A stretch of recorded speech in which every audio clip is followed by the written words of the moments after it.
Ancient tablets describe powerful beings descending from the heavens, worshipped as gods by the first civilizations. But what if they weren't gods at all? What if our history isn't a slow, steady climb from caves to cosmos, but a sudden, impossible leap forward that defies explanation? This is the hidden history of that leap and the extraordinary beings who pushed us. 6,000 years ago, the Sumerian civilization appeared in Mesopotamia, seemingly out of nowhere, already possessing advanced mathematics, astronomy, and complex laws. They left behind over 1 million clay tablets describing their encounters with beings they called the Anunnaki.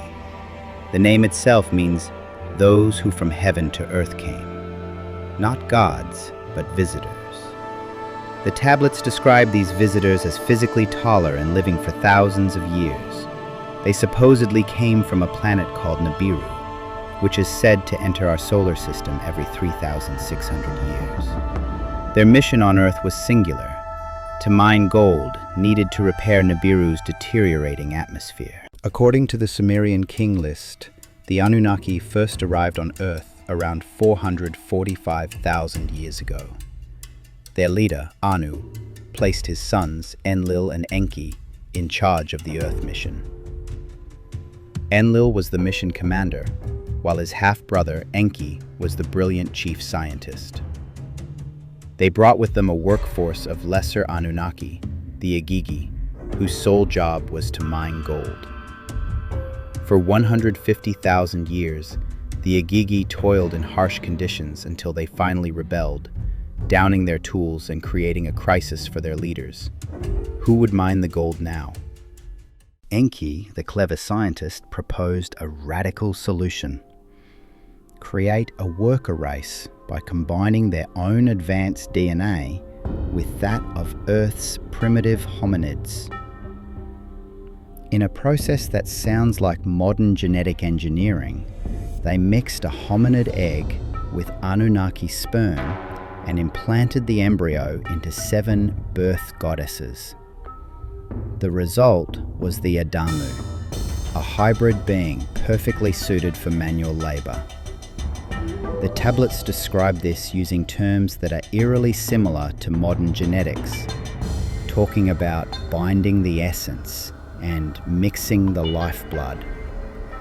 Were these ancient scribes using metaphors or describing a scientific process far beyond their comprehension? As humanity multiplied, their noise began to irritate Enlil, who decided to wipe them out with a great flood. But Enki, who had developed a fondness for his creation, couldn't allow it.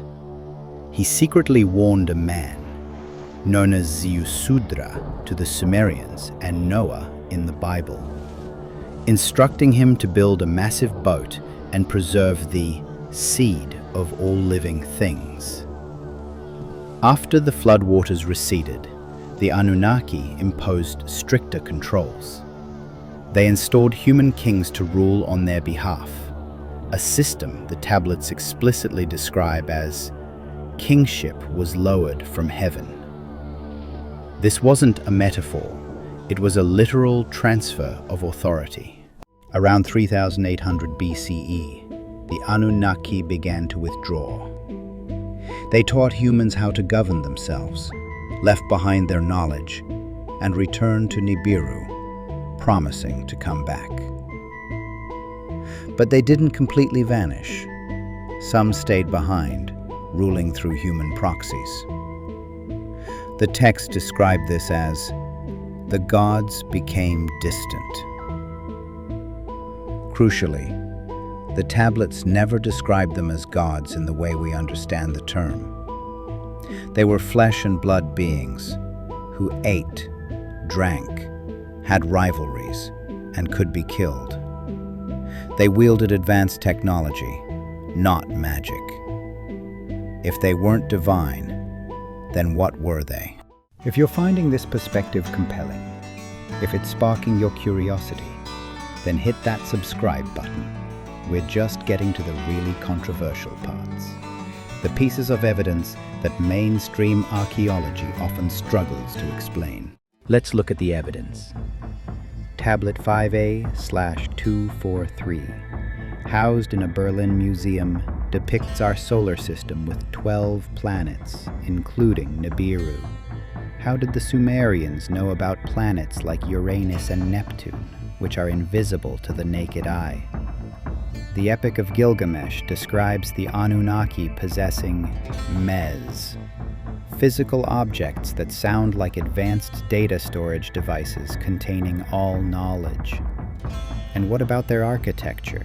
Massive structures like the Great Ziggurat of were built with astonishing astronomical alignments and engineering precision, predating the famous Egyptian pyramids.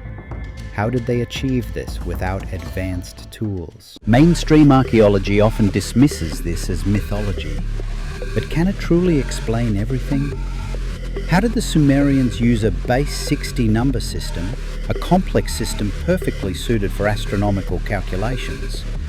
And what about artifacts that challenge the conventional timeline? The Baghdad Battery, found near ancient Sumer, is a 2,200-year-old clay jar that can produce an electric current. Then there's the Antikythera mechanism, a 2,000-year-old analog computer capable of calculating astronomical positions with breathtaking accuracy. This knowledge appears and then seems to vanish for over a millennium. These aren't just isolated curiosities, they are glaring anachronisms that challenge the standard historical narrative. So, what do we make of the Anunnaki? Were they gods, or something else entirely? The Sumerians themselves never claimed they were divine. Their texts describe beings from another planet who created humans as workers, ruled over us for millennia, and then departed, promising to return. The evidence is there, carved in stone and buried beneath the sand. It suggests that maybe we weren't the first civilization on Earth. Maybe we were simply the latest version. The next time someone tells you that ancient humans were primitive, remember the Sumerians, their impossible knowledge, and their detailed accounts of these visitors. The tablets raise questions that make conventional historians uncomfortable. What do you think? Share your thoughts below. And if you want to keep exploring mysteries that challenge everything we think we know, make sure you subscribe.